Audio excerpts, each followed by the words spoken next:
Good morning to all. Welcome to the TSN school. Today we are going to revise class 9 science chapter number 10. The name of this chapter is gravitation. In chapter 8 and 9 we have learnt about the motion of object and the force as a cause of motion. We have learnt that a force is needed to change the speed or the direction of motion of an object.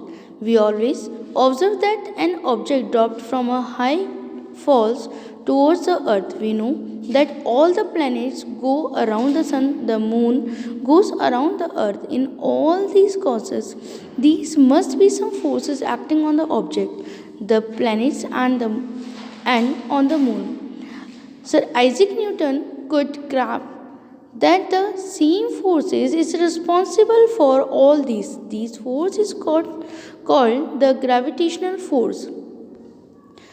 Class 8 और 9 के अंदर हमने जो भी object हैं उन पे लगने वाले फोर्स के बारे में और उनकी मोशन यानी गति के बारे में हमने स्टडी किया है।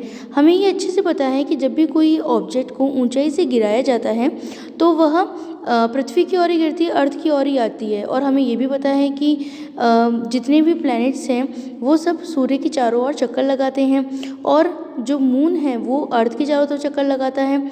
तो इन सभी सिचुएशन में, इन सभी अवस्थाओं में वस्तुओं पर, प्लैनेट पर और मून पर कोई ना कोई जो फोर्स है वो अवश्य होना चाहिए जो कि उनके ऊपर कार्य कर रहा है। तो सर आइजैक न्यूटन जो हैं उन्होंने इस जितने भी ये तथ्य हैं उनको उन्होंने अच्छी तरीके से एक्सप्लेन किया और उन्हीं की वजह से हम समझ पाएँ कि इन सब के ऊपर एक फ़ोर्स रिस्पॉन्सिबल है इन सब कार्यों के होने के लिए। इस फोर्स को हम ग्रेविटेशनल फोर्स कहते हैं। In this chapter we shall learn about the gravitation and the universal law of gravitation। ये जो चैप्टर है इसके अंदर हम ग्रेविटेशन और यूनिवर्सल लॉ ऑफ ग्रेविटेशन के बारे में स्टडी करेंगे। तो आइए ग्रेविटेशन के ऊपर देखते हैं ग्रेविटेशन क्या है। We know that the moon goes around the earth and object when thrown upwards reaches a certain height and then falls downwards। जब भी कोई ऑब्जेक्ट को ऊपर से गिराया जाता है तो वह नीचे की तरफ आता है। It is said that when Newton was sitting under a tree an apple fell on him. The fall of the apple made Newton start thinking. ये तो आप सभी को पता होगा कि एक बार जब न्यूटन सेब के पेड़ के नीचे बैठे थे तो उनके ऊपर एक एप्पल आके गिरा और वहीं से उन्होंने सोचना शुरू करा कि कोई भी ऑब्जेक्ट ऊपर से गिरने के बाद नीचे की तरफ ही क्यों आता है। और इसी के ऊपर उन्होंने बहुत सारे टेस्ट करने शुरू करे। इसके बारे में उन्होंने ये जो अवस्था थी उसके ऊपर उनका ध्यान गया और आगे जाके उन्होंने ही गुरुत्वाकर्षण का यानी ग्रेविटेशन का जो फिनोमेना है वो दुनिया को समझाया।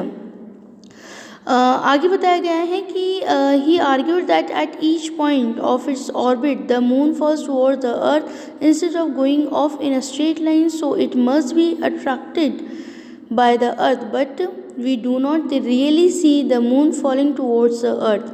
तो इन्होंने ये बताया कि जो दोनों ऑब्जेक्ट हैं अर्थ और मून जो हैं वो दोनों ही एक दूसरे को अपनी तरफ खींचते हैं, लेकिन जिसका द्रव्यमान यानी मास जिसका ज़्यादा होता है वह दूसरे वाले ऑब्जेक्ट को अपनी तरफ खींच लेता है।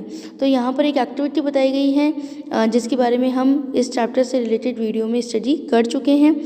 आगे आइए यहाँ पर देखिए टेंजेंट टू अ सर्कल को शो किया गया है। Straight line that meets the circle at one and only one point is called a tangent to the circle.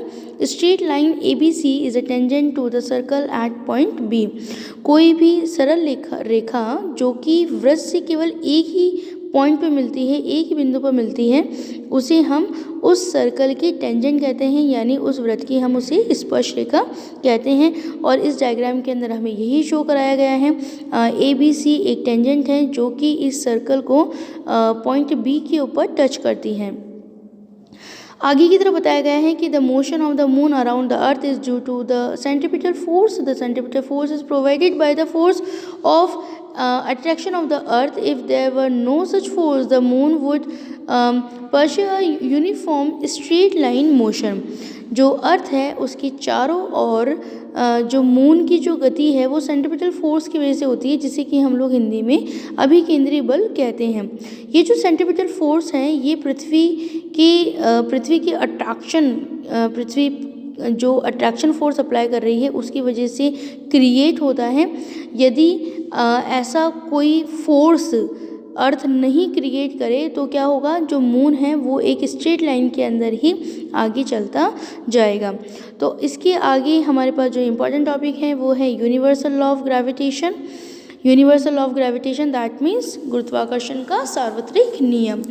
Every object in the universe attract every other object with a force which is proportional to the product of their masses and inversely proportional to the square of the distance between them. The force is along the line joining the center of two objects. ये बताया गया है कि जो object जो हैं इस universe के अंदर जितने भी ऑब्जेक्ट हैं वो एक ऑब्जेक्ट दूसरे ऑब्जेक्ट को अपनी तरफ अट्रैक्ट करता है, आकर्षित करता है। यदि हम कोई दो ऑब्जेक्ट ले लेते हैं, जैसे कि आप यहाँ पर देख रहे हैं डायग्राम के अंदर, हमारे पास एक ऑब्जेक्ट हम लोगों ने ए लिया है और एक हमने बी लिया है। ये जो ऑब्जेक्ट ए हमारे पास में है इसका मास ऑब्जेक्ट बी की तुलना में बहुत ज़्यादा है और इन दोनों के बीच के अंदर ये जो रे आपको शो किया गया है ये अट्रैक्शन फोर्स को शो कर रहा है। तो ये जो अट्रैक्शन फोर्स जो है वो दोनों ही ऑब्जेक्ट के जो मासेस हैं, इनके जो द्रव्यमान हैं उसके गुणनफल के समानुपाती और इनकी जो डिस्टेंस है उनका इन्वर्सली प्रोपोर्शनल होता है। इनके बीच की जो डिस्टेंस है उसका हम स्क्वायर करेंगे। यहाँ पर देखिए ये जो डिस्टेंस है उसको हमने डी से शो करा है और नीचे हमने फॉर्मूले में उसको स्क्वायर शो करा है, यानी जो डिस्टेंस है उसका हम स्क्वायर करेंगे और उसकी जो दूरी है उसका ये व्युत्क्रमानुपाती यानी इन्वर्सली प्रोपोर्शनल होता है। तो इसे ये जो स्टेटमेंट यहाँ पे दिया गया है ये आपको अच्छे तरीके से करना है और इसके बाद में नीचे की तरफ यहाँ पर आपको फॉर्मूला में शो किया गया है F is equal to G capital M multiply by small m upon D square. यहाँ पर जो कैपिटल M है वो इस बड़े वाले ऑब्जेक्ट का मास शो किया गया है, जो स्मॉल m है उसे छोटे वाले ऑब्जेक्ट के मास को शो किया गया है। देन g जो है वो ग्रेविटेशनल फोर्स है। f इसके जो g है वो हम लोग आगे अभी स्टडी करेंगे कि इसका हम एक नियतांक शो करते हैं g को, और F जो है वो फोर्स इसके ऊपर अप्लाई हो रहा है और जो D है वो क्या है, डिस्टेंस है। क्या है, डिस्टेंस है। ओके, तो इस तरीके से ये जो टॉपिक है हमारा universal law of gravitation, it's a very important. और आगे यहाँ पर बताया गया है let's two object A and B of masses m and small m lie at a distance d from each other as shown in figure 10.2. Let the force of attraction between two objects be F. According to the universal law of gravitation, the force between the two objects is directly proportional to the product of their masses. जो force है वो दोनों masses की जो उसका product जो होगा, जो गुणनफल होगा उसके बराबर होगा। तो हम इसे शो करेंगे F is equal to capital M multiply by small m। और उसको अगर डिस्टेंस का हमें इन्वर्सली प्रोपोर्शनल शो करना है तो हम इसे कैसे शो करेंगे, F is inversely proportional 1 upon D square. अब यहाँ पर हमने क्या करा है, 1 की जगह पर हमने ये वाला जो वैल्यू है 10.1 की वो 10.3 के अंदर हमने यहाँ पर अप्लाई किया है। और इसके बाद में जब हम इस इन्वर्सली प्रोपोर्शनल का हम साइन यहाँ पर हटाते हैं तो हमें क्या मिलता है, एक कांस्टेंट मिलता है, एक जिसे कि हमें किससे शो करा है, जी से शो करा है, where g is the constant of the proportionality and is called the universal gravitation constant. Okay, तो ये वाला हमारा जो डेरिवेशन है इसकी ये भी इम्पॉर्टेंट है, ये आपको पूरा निकालना आना चाहिए। नेक्स्ट ये हमारे पास में आगे 10.4 के अंदर शो कराया है F is multiply by D square is equal to capital G multiply by capital M multiply by small m। यहाँ पर जब हम इसको मल्टीप्लाई करेंगे, क्रॉस मल्टीप्लिकेशन करेंगे, तब हमारे पास ये वाली वैल्यू आती है। तो आई होप कि ये वाला जो टॉपिक है वो आपको बहुत अच्छे तरीके से समझ में आया होगा। इट्स अ वेरी इंपॉर्टेंट, तो आप अच्छे तरीके से इसकी डेरिवेशन की प्रैक्टिस कर लें। यहाँ पे आगे बताया गया है कि saying that f is inversely proportional to the square of d means, for example, that if d gets bigger by a factor of 6, f becomes 1/36 times smaller. यहाँ पर ये बताया गया है कि f और d जो है वो उसका d का जो स्क्वायर है उसका हमने क्या करा है, उसको प्रोपोर्शनल शो करा है। इसका मतलब ये है कि यदि हम d को 6 से मल्टीप्लाई करें, ठीक है, जो डिस्टेंस जो है अगर हम उसे 6 से मल्टीप्लाई करते हैं तो f का मान 1/36 पार्ट ही रह जाता है। नेक्स्ट, इससे रिलेटेड आपको न्यूमेरिकल यहाँ पर शो किए गए हैं, जो कि मैंने चैप्टर से रिलेटेड वीडियो में आपको ज़रूर बताए हैं, ये वाला न्यूमेरिकल। और उसके बाद में यहाँ पर बहुत ही इंपॉर्टेंट क्वेश्चन पुटअप हो रहा है, importance of the universal of gravitation. तो आप इस वाले क्वेश्चन की बहुत अच्छे तरीके से तैयारी कर लें। The universal of gravitation successfully explain several phenomena which were believe to be unconnected. ये जो गुरुत्वाकर्षण का जो नियम है वो ऐसी परिघटनाओं की व्याख्या करता है, ऐसे एक्सप्लेनेशन देता है जो कि हम कहीं पर भी कनेक्ट नहीं कर सकते, लेकिन फिर भी इस फिनोमिना को, ये जितने भी हम आगे स्टडी करने वाले हैं, इन सभी फिनोमिना को ग्रेविटेशनल फोर्स की वजह से ही समझा जा सका है, यूनिवर्सल लॉ ऑफ ग्रेविटेशन की वजह से ही समझा जा सका है। The force that binds us to the earth, the motion of the moon around the earth, the motion of the planets around the sun, and the tides due to the moon and the sun। आगे बताया गया है कि हमें पृथ्वी से बांधे रखने वाला जो फोर्स है और अर्थ के चारों तरफ जो मून गति कर रहा है, ये जो फिनोमिना है, एंड सन के चारों तरफ जितने भी प्लैनेट्स जो हैं वो मोशन कर रहे हैं, और जो मून और सन की वजह से, है ना, मून एंड सन की वजह से जो टाइड्स आ रहे हैं यानी ज्वार भाटा आ रहा है, ये सभी जितनी भी चीज़ें हैं, ये जितने भी फिनोमिना हैं, ये सब हम यूनिवर्सल लॉ ऑफ ग्रेविटेशन की वजह से ही समझ पाए हैं।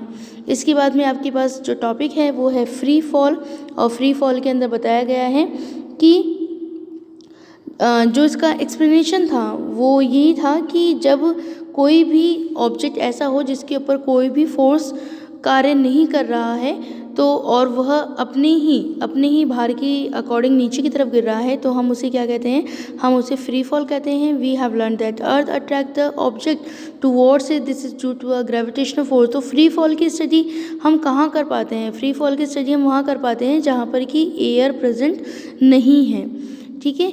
इसके बाद में ये जो आपको दिया हुआ है, इसके अकॉर्डिंग हम जी की वैल्यू जो है वो यहाँ पर निकाल पाते हैं। To calculate the value of small g, then what is the small g? Small g is a gravity, and गुरुत्वीय त्वरण जो है उसको हम लोग शो कर रहे हैं स्मॉल जी से। The calculate the value of G, we should put the values of capital G, capital M and capital R in equation 10.9, namely universal gravitational constant G. और जी की वैल्यू कितनी है? ये constant value है 6.7 into 10⁻⁻11। और इसके बाद में कैपिटल एम और स्मॉल एम कैपिटल आर की जो वैल्यू है वो आपको दिया गया है। जब हम इन सब वैल्यूज़ को यहाँ पर पुटअप करते हैं और इसको सॉर्ट आउट करते हैं तो हमारे पास में क्या वैल्यू आती है? 9.8 meter second minus 2। This the value of the acceleration due to a gravity of the earth G is equal to 9.8। तो ये जो टॉपिक हैं ये हमारे पास इंपॉर्टेंट टॉपिक थे जिनकी स्टडी हमने यहाँ पर किया है। इसके अलावा यहाँ पर ये जो 3 इक्वेशंस हैं हमारे पास में, जो कि इससे रिलेटेड एक ही जगह पे जो जी है, स्मॉल जी जो है, उससे रिलेटेड जो इक्वेशन है उसकी स्टडी हमने चैप्टर 9 में और चैप्टर 8 के अंदर बहुत अच्छे तरीके से करी है। तो यहाँ पर उससे रिलेटेड एज जी इज़, यहाँ पर क्लियरली यहाँ पर आपको लिखा गया है as G is a constant near the earth at all the equation for the uniformly accelerated motion of object become a valid with the acceleration replaced by G. The equations are, अभी equation कौन कौन सी हैं, ये बहुत important equation है numericals related. हमें इन्हीं इक्वेशंस को करना होगा, तभी हम न्यूमेरिकल जो है उनको बहुत अच्छे तरीके से सॉर्ट आउट कर पाएंगे।